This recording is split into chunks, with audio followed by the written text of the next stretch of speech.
Hola, soy Fernando Valladares, profesor de investigación del CSIC y profesor asociado de la Universidad Rey Juan Carlos en Madrid. Hoy os voy a desarrollar la noción de que la salud de las personas, la salud de los animales y la salud de las plantas y en general de los sistemas naturales se basan en los mismos principios y están estrechamente conectados. Este es el concepto general de salud planetaria que habréis escuchado más de una vez y por más de una persona y con más de una mirada y que como ecólogo hoy quiero ilustrar especialmente. Permitirme que utilice unas diapositivas para darle más fundamento y más concreción a mi charla. Bien, las bases ecológicas de la salud planetaria nos llevan a pensar en varios conceptos, sobre todo la importancia de establecer conexiones entre procesos que muchas veces pensamos que son ajenos a nuestra propia salud, que tienen lugar en los ecosistemas y en sistemas externos a nuestro propio organismo y a nuestra propia incluso sociedad. Las tres amenazas principales que la degradación ambiental y nuestra relación con la naturaleza están causando sobre nuestra civilización son básicamente las pandemias que ahora sufrimos, la contaminación de todo tipo, atmosférica, por plásticos, por el nitrógeno y el cambio climático. Voy a ilustrar sobre todo el tema de la biodiversidad y su amenaza a través de las pandemias y de nuestra salud en general. No voy a mencionar mucho la contaminación, aunque haré alusiones a la contaminación atmosférica por sus interacciones, por esas conexiones que se establecen con otros procesos.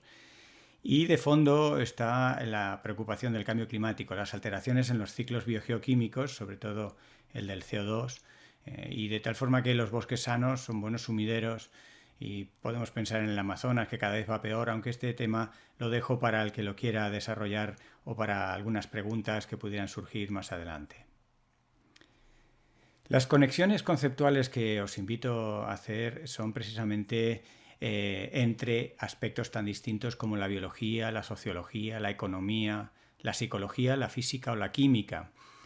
Como ecólogo y por tanto practicante de la ciencia de la ecología, me es muy habitual, estoy muy acostumbrado a establecer conexiones entre factores y procesos, pero creo que en este caso de pandemias, cambio climático y amenazas a nuestra salud es donde más esfuerzo hay que hacer en estas conexiones. Incluso el concepto de teleconexiones, que inicialmente salió como un concepto climático, debe ser traído a los ámbitos de la ecología e incluso a los ámbitos sociales.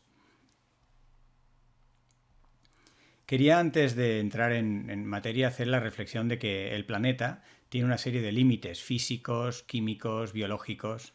Estos límites los científicos los estamos interpretando, estamos entendiendo dónde están, pero sin embargo hay otra serie de cuestiones que amenazan el funcionamiento de la biosfera y que amenazan, por tanto, nuestra salud, que no se atienen a ninguna ley. La forma en la que funciona la sociedad y la economía no sigue ninguna ley física, es fundamentalmente el resultado de las decisiones de las personas y por lo tanto completamente arbitrario. Así que nos vamos a mover en ámbitos que tienen que ver mucho con la ciencia, pero inmediatamente las implicaciones tienen que ver con las decisiones de las personas. Así que me pondré especial énfasis en dos conceptos: el establecer conexiones entre ambientes, factores, procesos y motivarnos a hacer prioridades. ¿Qué debemos atender primero y dónde debes poner uno el ojo y la atención en primer lugar? Ya que hablamos de salud, puede ser interesante que revisemos de qué morimos, cuáles son las causas de mortandad. En esta gráfica para datos mundiales de hace un par de años veíamos cómo las enfermedades cardiovasculares son con diferencia lo que provocan más muertes al año, del orden de 18 millones de personas, seguidos de lejos por los distintos tipos de cánceres y muy de lejos por un largo número de cosas. Pensemos que esta distribución es una distribución logarítmica, de tal manera que 2 o 3 de las principales causas, las enfermedades respiratorias, los cánceres y las enfermedades cardiovasculares, se llevan la mayoría. Pero tenemos en esta lista, por ejemplo, en el centro de la gráfica, con aproximadamente 1 millón de muertos, que es aproximadamente lo que en estos momentos la COVID-19 ha causado. Pues con ese 1 millón de muertos aproximadamente tenemos la tuberculosis, accidentes de tráfico, el SIDA o el suicidio.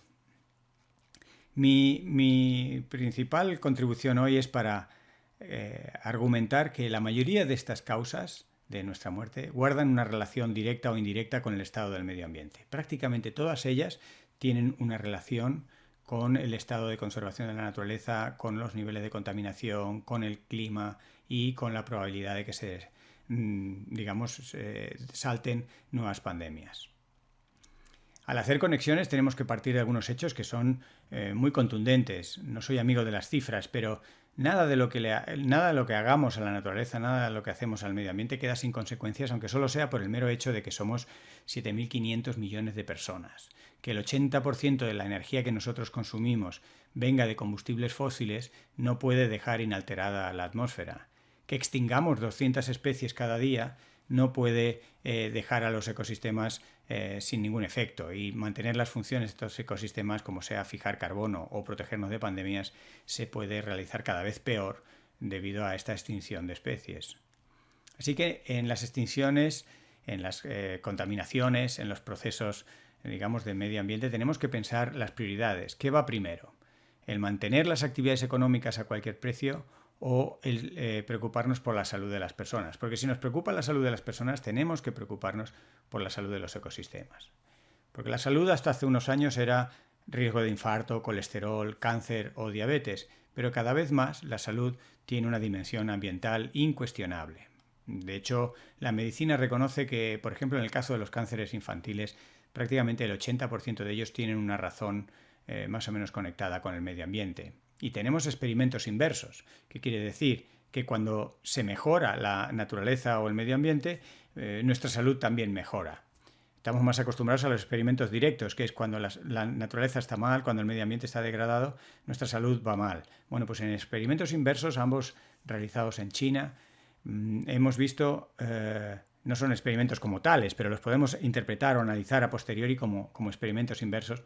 Vemos, por ejemplo, que ante los Juegos Olímpicos de 2008 la contaminación atmosférica era tan grande que las federaciones deportivas de todo el mundo estaban poniendo objeciones a que se celebraran estos Juegos Olímpicos. Y las autoridades de Pekín y el gobierno chino decidieron hacer un esfuerzo urgente y muy importante para limpiar esa atmósfera de Pekín. Tanto fue este esfuerzo que lograron realmente limpiarla, al menos temporalmente. Y como efecto correlativo de esta mejora de la atmósfera de Pekín, los bebés al nacer en China tuvieron 24 gramos más de peso, lo cual aumentaba significativamente sus posibilidades de una vida sana a medida que cumplieran años.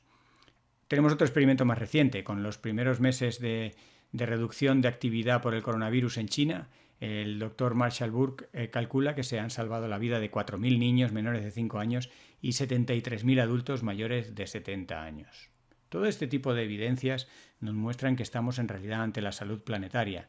La salud de la civilización humana y el estado de los sistemas naturales de los que dependen están estrechamente conectados. La Fundación Rockefeller y The Lancet lanzaron el concepto hace más de 5 años y las Naciones Unidas con su programa One Health, una salud, lo lleva a la práctica o lo está intentando poner en marcha en todos los países. Estas conexiones entre la salud de los animales, la salud de las plantas, la salud de los ecosistemas y eventualmente la salud de las personas estrechamente conectadas.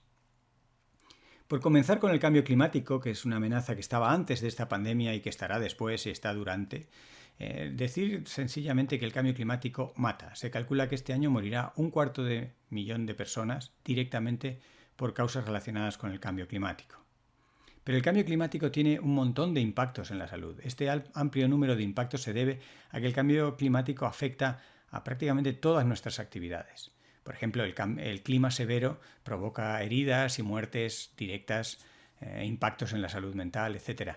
Pero a través de la contaminación del aire y de cambios en la calidad del aire, incidimos en enfermedades respiratorias, alérgicas, en asma, en enfermedades cardiovasculares. El calentamiento afecta a los vectores de enfermedades infecciosas y así tenemos la incidencia en la malaria, el dengue, la encefalitis, el virus del Nilo del Oeste, etc. No olvidemos que el cambio climático impacta en el suministro de agua y en la comida y, por tanto, aspectos de malnutrición, de diarrea, de cólera, de criptosporidiosis y Campylobacter leptospirosis, algas nocivas, etc., también están impactadas por el cambio climático. Así que realmente, incluyendo las migraciones forzosas de muchas de personas en todos los rincones del planeta. Más de la mitad de estas migraciones tienen una causa climática. El cambio climático es omnipresente a la hora de amenazar nuestra salud. Y el cambio climático interacciona, y aquí es un concepto importante, de las interacciones que quería mostrar desde un principio, interacciona con la contaminación. Es causa, consecuencia. La contaminación, solo la contaminación atmosférica, que se da fundamentalmente en las ciudades, mata más de 5 millones de personas cada año. La quema de combustibles fósiles genera unas atmósferas que causan a la humanidad una pérdida del 3,3% de su Producto Interior Bruto a través de esta mortalidad tan tremenda. Y como no podía ser de otra manera, la contaminación también interacciona con nuestra sensibilidad al coronavirus, a la COVID-19. Un estudio muy sólido que se realizó a principios de este año en Estados Unidos mostraba que apenas incrementando 1 microgramo por metro cúbico de estas partículas que se denominan 2,5, habiendo respirado esta atmósfera ligeramente más contaminada, con 1 microgramo por metro cúbico más, se incrementaba nuestro riesgo de morir por el coronavirus un 15%. Y algo similar se encontró en otro estudio en Italia. Así que reducir la contaminación en las ciudades disminuye drásticamente la mortandad, no solo por el efecto directo en la salud de las personas que tiene esta contaminación, sino por su vulnerabilidad, por hacernos más vulnerables a pandemias como la del coronavirus. Y ya que hablamos de pandemias, pues refresquemos un poco las causas y analicemos un poco los procesos.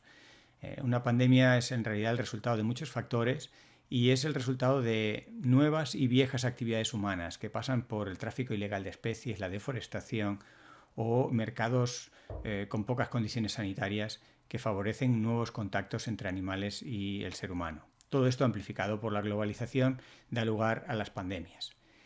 Si nos fijamos cómo ha ido cambiando el origen de los brotes infecciosos, vemos que en el gráfico superior los puntos rojos que revelan precisamente esos eventos infecciosos a mediados del siglo XX, vemos muchos puntos rojos en zonas templadas de Norteamérica y de Europa que revelan el origen en estas regiones y que está relacionado con la alta degradación ambiental que estaban sufriendo esas zonas templadas durante el siglo XX.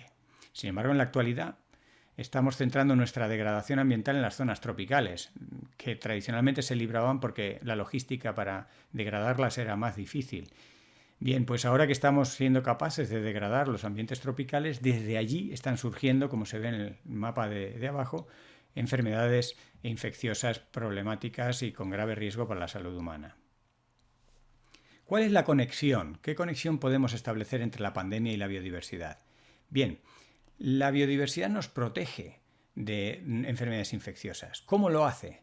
Bueno, depende del grado el nivel al que nos fijemos de la biodiversidad, hay distintos mecanismos. El primer nivel de protección lo establecen los grupos funcionales, las distintas formas de ecología, de formas en las que vive la vida, de grupos de animales y de plantas que coexisten. Y se establecen toda una serie de conexiones entre todos esos tipos tan distintos y contrastantes de formas de vida, de grupos funcionales, de animales de distintos tamaños y tipos, de plantas de distintos animales y tipos. Se establece una serie compleja de interacciones, de predación, de parasitismo, de comensalismo, de simbiosis. Unas se necesitan a otras, otras regulan a otras. Y el resultado neto de esta red de interacciones a gran escala en el ecosistema es que la biodiversidad controla a la biodiversidad. Es decir, la biodiversidad hace que ninguna de estas especies tenga fácil saltarse ese nivel demográfico habitual. No puede sufrir una explosión demográfica porque hay otras especies de las que depende o otras especies que la regulan directamente. Este control demográfico de todas las especies hace que esas especies que pueden portar patógenos para la especie humana queden reguladas por las demás especies. Es un control del grano grueso de la biodiversidad, de los grandes grupos funcionales. Tenemos mecanismos más finos, parecidos, que se denominan dilución, el mecanismo de dilución. En este caso nos tenemos que fijar en especies huésped más similares entre sí, por ejemplo, pequeños mamíferos o bien la diversidad de aves, ¿no?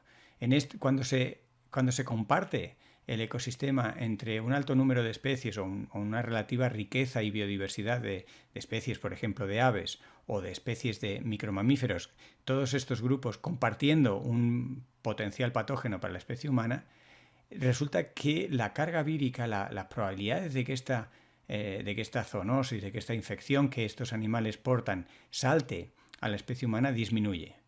Los mecanismos se conocen como dilución porque el resultado neto de que, por ejemplo, tengamos 7 especies distintas de pequeños mamíferos y no solo una o dos, hace que el virus no tenga fácil vivir en estas especies. No en todas las especies el virus, por ejemplo, o la bacteria pueda vivir igual de bien, y el resultado neto es que la carga vírica o la carga del patógeno se diluye, queda diluido entre todas estas distintas especies que coexisten. Y finalmente tenemos el mecanismo de amortiguación, que se apoya en el nivel más fino de biodiversidad, que es la diversidad genética. Cuando distintos organismos de una misma especie, genéticamente distintas, comparten el patógeno, debido a precisamente esas diferencias genéticas, no sufrirán de igual modo la enfermedad, no transmitirán de igual modo el virus o la bacteria y amortiguan el impacto que pueda tener la enfermedad en la población. Una población con poca diversidad genética es más vulnerable al contagio masivo y rápido. Para ilustrar esto voy a poner 3 o 4 casos de estudio concretos. En el caso que traigo a continuación, hablo de los predadores que regulan el patógeno. Los predadores que se alimentan de una presa y esa presa puede tener patógeno, actúan también bajando el riesgo de que las enfermedades zoonóticas puedan pasar a la especie humana o a especies domésticas o continuar propagándose por la cadena trófica.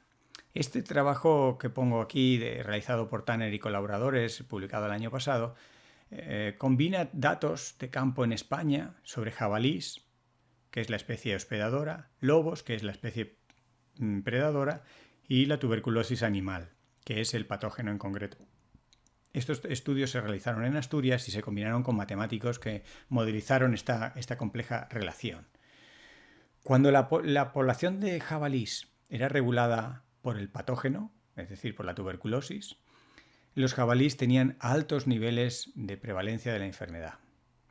Sin embargo, cuando la población de jabalí era regulada por el lobo y no por la tuberculosis, se mantenían unos niveles de una cantidad de jabalís por hectárea más o menos similares, no había grandes diferencias, pero estos jabalís que quedaban tenían una prevalencia de la enfermedad muy inferior. Es decir, el lobo de alguna manera estaba bajando la incidencia de la enfermedad o del riesgo de la enfermedad.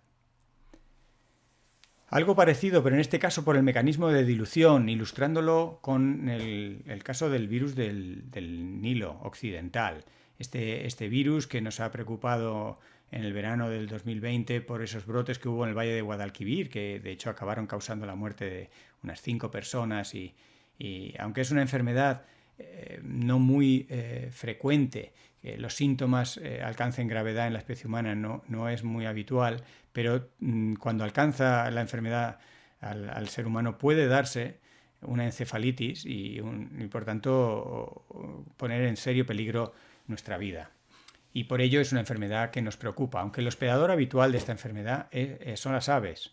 El caballo y el ser humano son hospedadores secundarios donde el virus no se desarrolla muy bien, pero puede ocasionar problemas muy graves de salud, como decía antes. Bien, en este trabajo que traigo aquí, realizado por Osfeld y colaboradores hace casi 10 años en Estados Unidos, mostraban que cuando había mucha diversidad de aves, recordemos que las aves son el hospedador habitual y principal de este tipo de virus, cuando había más diversidad de aves, la incidencia de este virus en la población humana bajaba, que es lo que se representa en esta gráfica.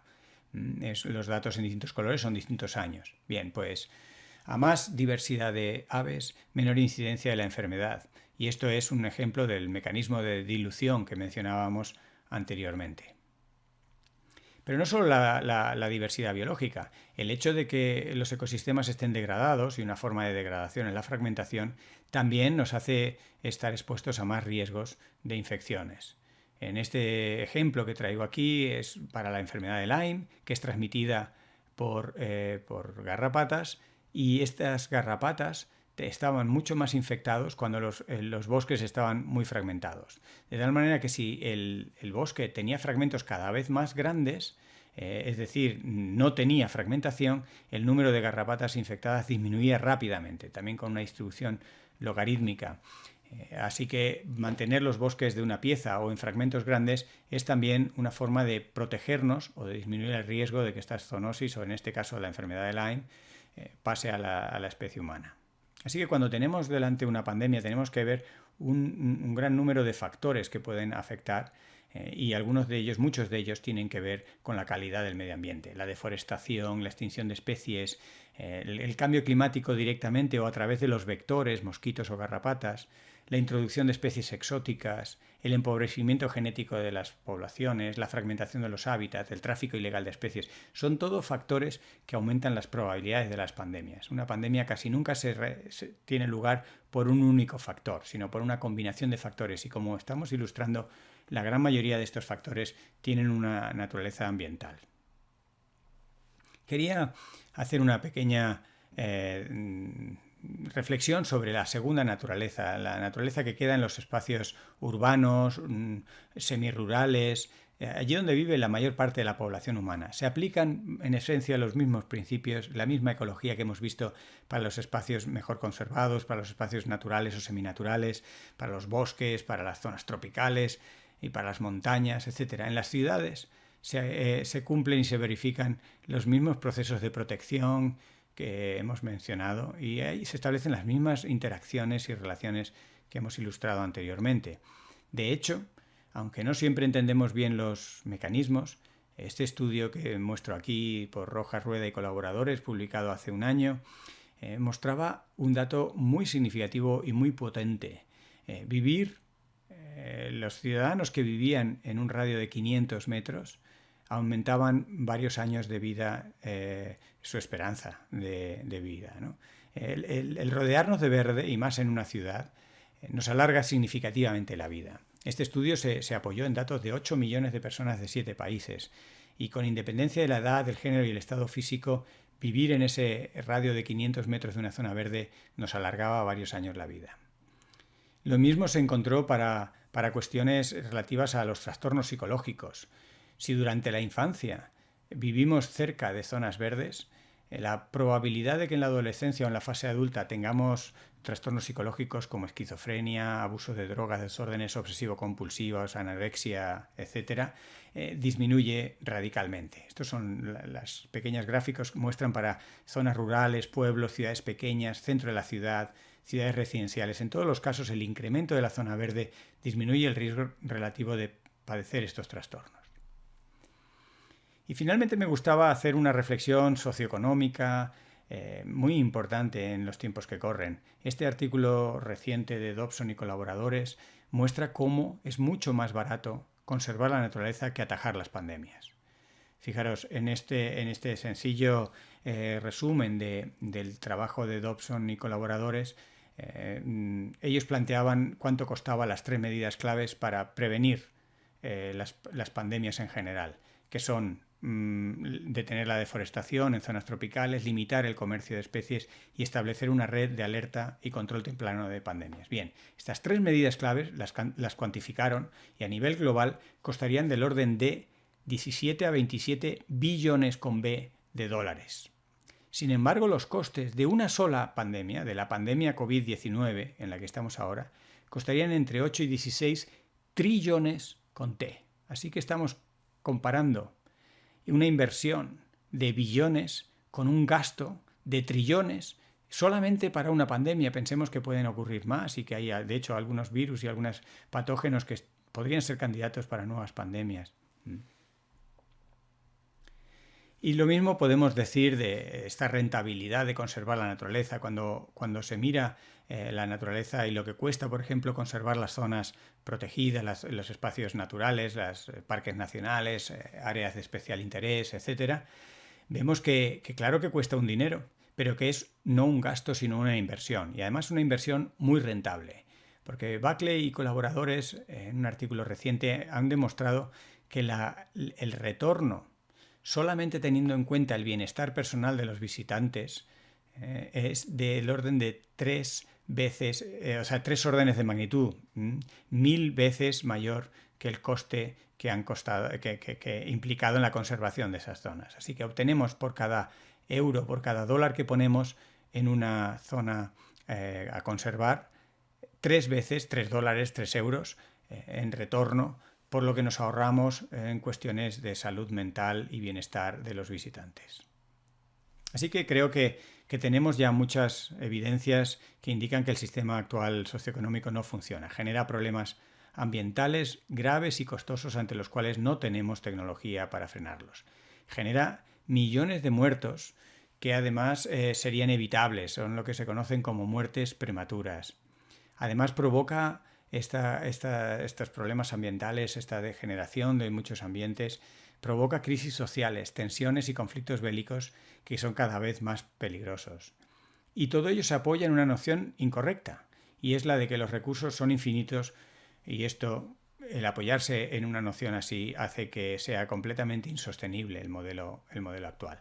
El cambio socioeconómico que tenemos que empujar y que estamos empujando entre todos de alguna manera tiene que ser en verde. Debe ser en verde porque es el único cambio viable a largo plazo. Y no es una cuestión ideológica, sino es una cuestión eminentemente científica, con datos en la mano y sobre la mesa. Y tenemos un buen ejemplo. El Pacto Verde Europeo demuestra un gran consenso en esta idea. Pensemos que este Pacto Verde Europeo ha sido defendido y apoyado por distintas alternativas políticas e ideológicas, con lo cual se demuestra que hay mucha evidencia que va creciendo sobre la importancia de conservar la naturaleza y de pensar en verde a la hora de cambiar nuestro modelo socioeconómico. Así que me gustaría que la próxima vez que alguno de vosotros pase por el Parque del Retiro, por un espacio verde en su ciudad, o que se acerque a un parque natural o un parque nacional o una reserva de la diversidad, pues que lo vea no como espacios protegidos, sino que los vea en realidad como espacios protectores. Muchas gracias por la atención y os invito a que me veáis en mis canales de la salud de la humanidad, en mi web valladares.info o en las distintas redes sociales de YouTube, Instagram y Facebook. Muchas gracias.